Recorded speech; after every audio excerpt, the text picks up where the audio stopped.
अकोले तालुक्यातील कळस बुद्रुक गावचे सुपुत्र विक्रांत प्रकाश आल्हाट यांनी 1 वर्षाचं पोलीस उपनिरीक्षक म्हणजेच PSI पदाचे प्रशिक्षण यशस्वीरित्या पूर्ण करून सेवेमध्ये रुजू होण्याचा मान मिळवल्यानंतर त्यांच्या स्वागतासाठी संपूर्ण कळस बुद्रुक गाव एकवटलं होतं। विक्रांतचे गावात आगमन होताच ग्रामस्थांनी फटाक्यांची आतिषबाजी, ढोल ताशांचा गजर आणि जल्लोषात त्यांचं भव्य स्वागत केलं। कष्ट, जिद्द आणि चिकाटीच्या जोरावर PSI पदापर्यंत मजल मारणाऱ्या विक्रांत आल्हाट यांच्या यशामुळे कळस गावाच्या शिरपेचात मानाचा तुरा खोवला गेलाय। त्यामुळे त्यांच्या स्वागतासाठी ग्रामस्थांनी मोठी गर्दी केली होती। विक्रांत गावात दाखल होताच ग्रामस्थांच्या चेहऱ्यावर आनंद ओसंडून वाहत होता। यावेळी विक्रांत यांच्या आईने औक्षण करून मुलाचं स्वागत केलं। आईने मिठी मारत केलेलं स्वागत पाहून उपस्थितांच्या डोळ्यात आनंदाश्रू तरळले। तसेच आजीने सुद्धा आपल्या नातवाला मिठी मारून प्रेम व्यक्त केलं। हा भावनिक क्षण पाहून PSI विक्रांत आल्हाट देखील काही काळ भावुक झाले होते। यानंतर गावातून त्यांची भव्य वाजत गाजत मिरवणूक काढण्यात आली। ढोल ताशांच्या तालावर नाचत जल्लोष करत ग्रामस्थांनी विक्रांत यांना खांद्यावर घेत गौरव केला। मिरवणुकीमध्ये कळस ग्रामस्थांसह परिसरातील नागरिक मोठ्या संख्येने सहभागी झाले होते। मिरवणूक श्री कळसेश्वर भगवान मंदिराकडे नेण्यात आली। मंदिर परिसरात सर्व ग्रामस्थ एकत्र आल्यानंतर श्री कळसेश्वराची महाआरती करण्यात आली। त्यानंतर संपूर्ण कळस ग्रामस्थ, परिसरातील नागरिक आणि विविध संस्थांच्या वतीने PSI विक्रांत आल्हाट यांचा सत्कार करण्यात आला। या स्वागत सोहळ्यास कळसेश्वर देवस्थान ट्रस्टचे विश्वस्त तसेच परिसरातील अनेक मान्यवर उपस्थित होते। यामध्ये ज्येष्ठ नेते संभाजीदादा वागचौरे, संगमनेर साखर कारखान्याचे संचालक अरुण भाऊ वागचौरे, भाऊसाहेब वागचौरे, ईश्वर वागचौरे, विवेक वागचौरे सर, मेजर जिजाबा वागचौरे, गोपीनाथ ढगे, नामदेव निसाळ, पंकज पवार, राहुल वागचौरे, रामदास वागचौरे, नितीन वागचौरे, ज्ञानेश्वर वागचौरे, रावसाहेब आबा वागचौरे, जय डेरे, अशोक ढगे सर यांच्यासह अनेक मान्यवर, कार्यकर्ते, मित्रपरिवार व ग्रामस्थ मोठ्या संख्येने उपस्थित होते। विक्रांत आल्हाट यांचे वडील प्रकाश आल्हाट यांचा मित्रपरिवारही या मिरवणुकीमध्ये मोठ्या उत्साहाने सहभागी झाला होता। संपूर्ण गावाने एकत्र येत आपल्या सुपुत्राच्या यशाचा गौरव केला। विक्रांत आल्हाट यांचा हा प्रवास कळससह संपूर्ण परिसरातील युवकांसाठी प्रेरणादायी ठरत असून त्यांच्या यशामुळे गावाचं नाव अभिमानानं उंचावलं गेलंय। PSI विक्रांत आल्हाट यांच्या या उल्लेखनीय यशाबद्दल सर्व स्तरातून त्यांच्यावर अभिनंदनाचा वर्षाव होत असून त्यांच्या पुढील शासकीय सेवेसाठी शुभेच्छा व्यक्त करण्यात येतात। कळसगावचे भूमिपुत्र तथा अहिल्यानगर जिल्हा परिषदेचे माजी सभापती कैलासभाऊ वागचौरे यांनी देखील PSI विक्रांत यांचं अभिनंदन केलंय। अकोले टाइम्ससाठी मयूर भालेराव, कळस। कळसेश्वराच्या प्रांगणामध्ये आणि परमपूज्य सुभाषपुरी महाराज यांच्या आशीर्वादाने आपण एका चांगल्या कार्यक्रमाकरता या ठिकाणी उपस्थित झालात। सन्माननीय व्यासपीठ आणि आपला विक्रांत आणि प्रकाश आल्हाट सर आणि त्यांचे सर्व कुटुंबीय यांचं मी आपल्या समस्त ग्रामस्थांच्या वतीने प्रथमतः अभिनंदन करतो। आज अरुण भाऊ माझ्या आयुष्यातला तसा फार चांगला दिवस आहे। आज एक मुलगी CO झाली, चीफ एक्झिक्युटिव्ह ऑफिसर। सकाळी दुपारी गृह मंत्रालय म्हणजे केंद्रीय गृह मंत्रालय, इथं 2 विद्यार्थ्यांची नेमणूक झाली। Assistant executive officer Gorakh Waghchaure sir जे आहेत त्यांची सुप्रिया कन्या आणि पंकज तुकाराम आवारी, सुप्रियाचा दुपारी सत्कार केला आणि आत्ता विक्रांत याचाही सत्कार आपण करतो आहोत। एकाच दिवसामध्ये 4 अधिकारी की ज्यांना नेमणुका मिळाल्यात, असे 4 अधिकारी, त्यातल्या सुप्रियाची आणि पंकजची थोडीशी नेमणूक येणार आहे, पण पूजा जी आहे गोरडे तिला मात्र chief executive officer super class 1ची तिची नेमणूक झालेली आहे। असो, मी परत एकदा विक्रांतचं आणि त्याच्या सर्व परिवाराचं मी अभिनंदन करतो। विक्रांत, तुझ्या डिपार्टमेंटचं एक वाक्य आहे, सदरक्षणाय खलनिग्रहणाय। हे वाक्याचं जर तू संस्कृतचं जर त्याचा पूर्ण अवलोकन व्यवस्थित केलं तर चांगल्याचं रक्षण करणं आणि खलाला शिक्षा देणं हे तुमचं काम आहे। समाजामध्ये वावरत असताना आता खरं तुझं जीवन आत्ता सुरू झालं। ज्या वेळेला आता माझी नोकरी संपत आली, इथं बरेच जण नोकरीवाले बसलेले आहेत। समाजाचा नोकरदारांकडे बघण्याचा एक वेगळा दृष्टिकोन असतो आणि आत्ता सद्यस्थिती अशी परिस्थिती आहे की हे सगळे आमचे नोकर आहेत। अधिकारी असो नाही तर कोणी असो. त्यामुळं सगळ्यात पहिल्यांदा एक गोष्ट लक्षात ठेवायची, समोरचा माणूस किती चिडून आला तर शांत राहायचं. पहिल्यांदा तो 15-20 मिनटं बडबड करतो रागाच्या भरात, आणि त्याच्यानंतर त्याच्या लक्षात येतं का समोरचा माणूस ज्या अर्थी शांत बसला आहे त्या अर्थी आपली काहीतरी चूक आहे. आणि त्यातल्या त्यात शाळेमध्ये येणारे आणि पोलीस स्टेशनमध्ये येणारे पालक हे त्याच पद्धतीचे येतात. डायरेक्ट त्यांनी अर्ध समजून घेतलेलं असतं आणि त्याच्यामुळं ते येतात. त्यामुळं पहिल्यांदा शांत राहायचं. दुसरी गोष्ट, कोणत्याही अधिकाऱ्याची प्रार्थना करायची नाही. तुला ज्या वेळेला वेळ नसेल त्यावेळेला सर तुमचं काम करतो, माझं हातातलं काम होऊ द्या. कारण शेवटी तुमचं रिप्युटेशन हे तुमचे अधिकारीच वरती कळवत असतात आणि त्याच्यावर तुमचं डेप्युटेशन होत असतं. म्हणजे तू जरी आज लो मार्गाला असला, एखादं मोठी जबाबदारी जरी तो यायची ठरली तर अधिकारी निवडतात. आणि ते अधिकारी निवडत असताना त्याला काही क्रायटेरिया लावला जातो. एखादी माहिती गुप्त कोण ठेवतं, आपल्या खात्याशी प्रामाणिक कोण आहे, आपल्या अधिकाऱ्याचा दिलेला आदेश कोण व्यवस्थितपणानं पाळतं, या सगळ्याचं ऑब्झर्वेशन होत असतं. आणि तुला असं वाटेल की हे कोण करतं, तर हे तुझे सहकारीच करतात. आणि शेवटी तुझ्या पोलीस स्टेशनचा जो इंचार्ज आहे तो DYSPला रिपोर्टिंग करतो, ते SP ला रिपोर्टिंग होतं आणि अशातनं मग हे अधिकारी निवडले जातात हे सगळे. मग तुझासुद्धा या अशा तुझ्या आयुष्यात तुला संधी मिळणार आहे. आणि माणसं वाचायला शिकलं पाहिजे. सगळ्यात महत्त्वाचं म्हणजे त्याचा तुला अनुभव येईल. समाजामध्ये कशा कशा प्रकारची माणसं आहेत या सगळ्याचा अनुभव येईल. पण विशेष करून पोलीस खात्याचा मला भाऊसाहेब व्यक्तिशः 4 वेळा चांगला अनुभव आला.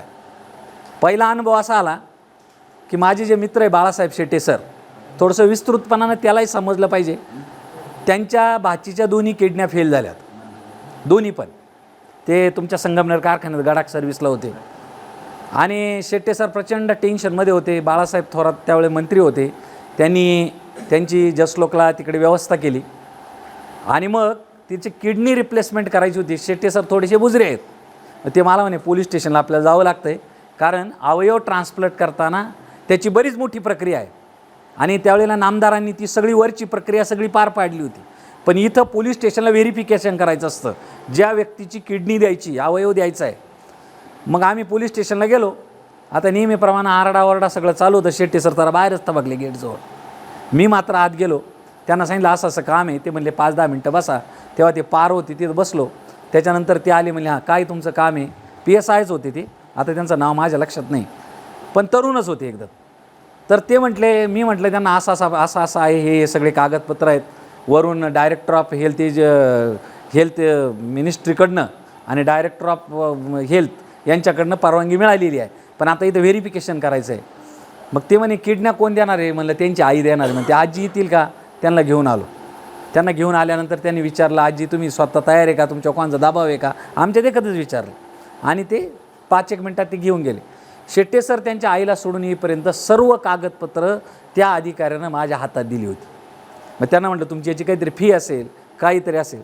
त्यांनी एकच वाक्य वापरलं की समाजाकरता काम करण्याची संधी मला मिळाली आणि माझ्या या कामामुळं जर त्या मुलीला जीवनदान मिळालं तर ते माझ्याकरता फार चांगलं असेल.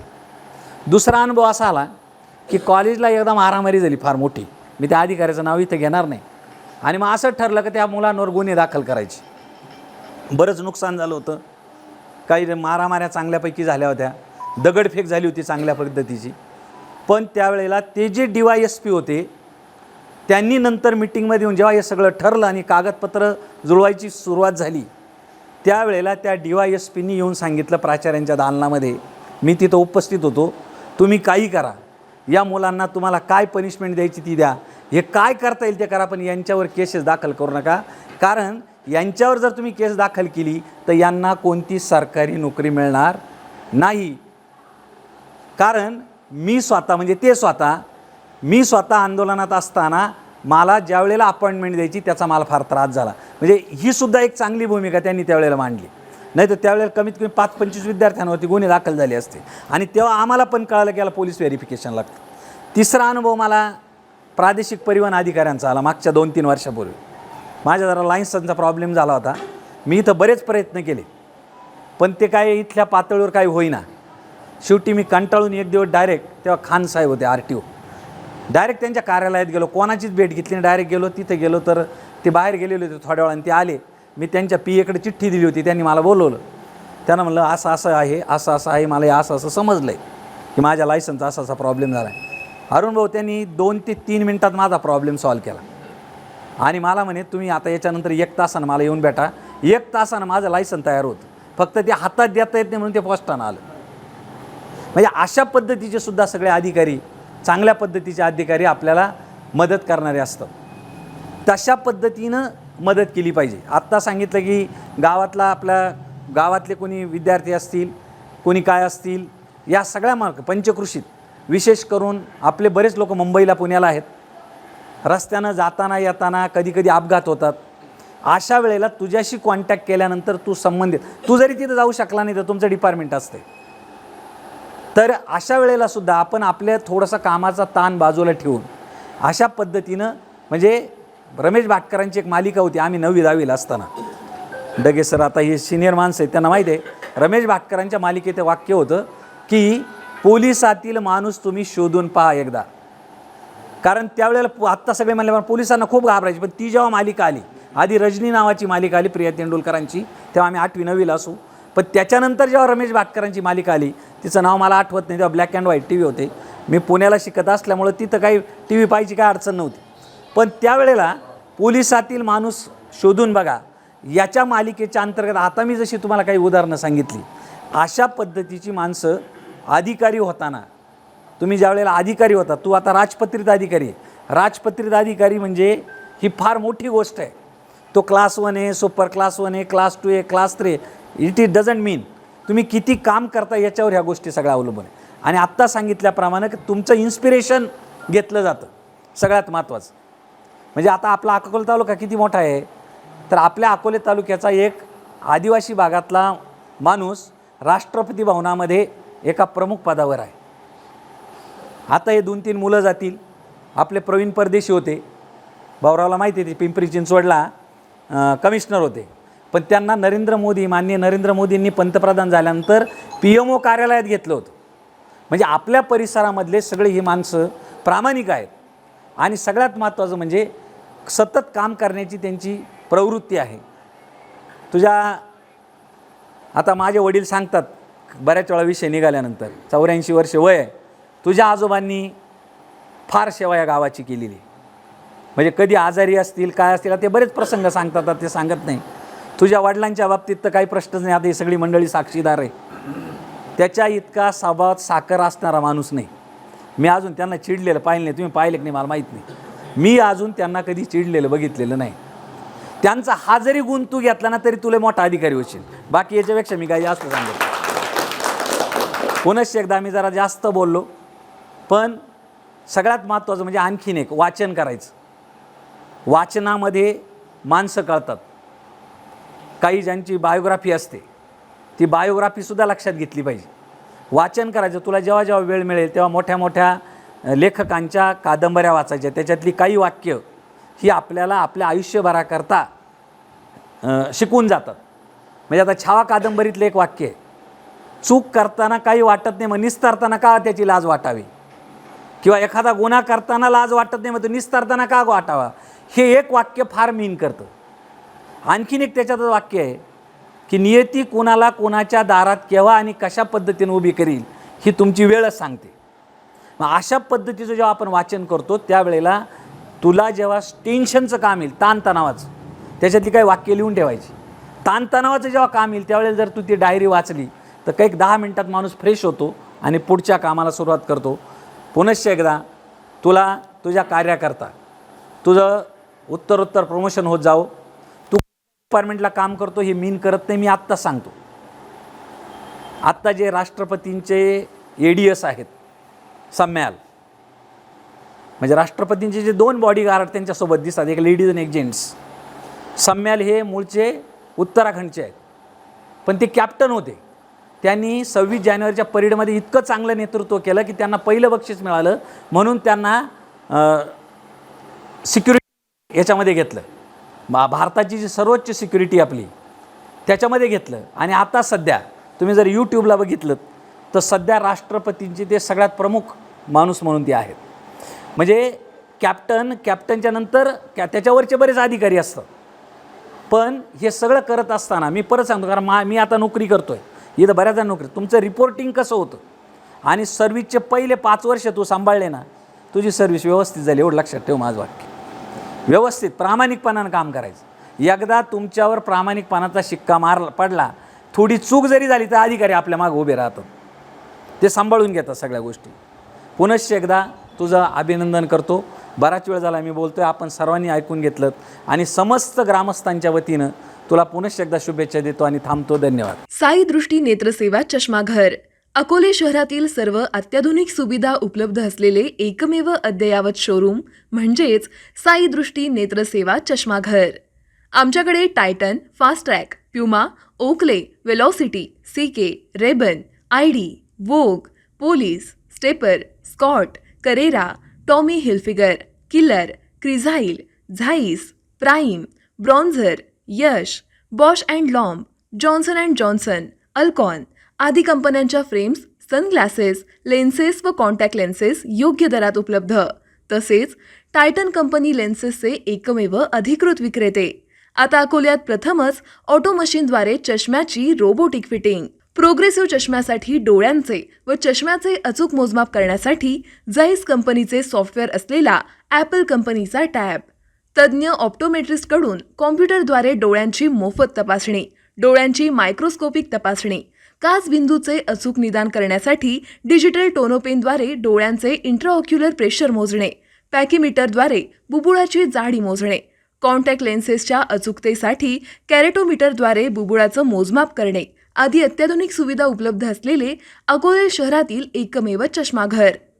आपल्या अनमोल डोळ्यांच्या समस्येसाठी बिर्ला आय हॉस्पिटल नाशिक यांच्या माध्यमातून तज्ज्ञ डॉक्टर दर गुरुवारी सकाळी 10:30 ते 3:30 पर्यंत साई दृष्टी नेत्रसेवा चष्माघर इथे उपलब्ध राहतील. आमचा पत्ता साई दृष्टी नेत्रसेवा चष्माघर, अकोले बसस्थानकाच्या मागील बाजूस, जय महाराष्ट्र हॉटेलच्या पाठीमागे, अकोले, तालुका अकोले, जिल्हा अहमदनगर. संपर्क 91 36 52 93 93.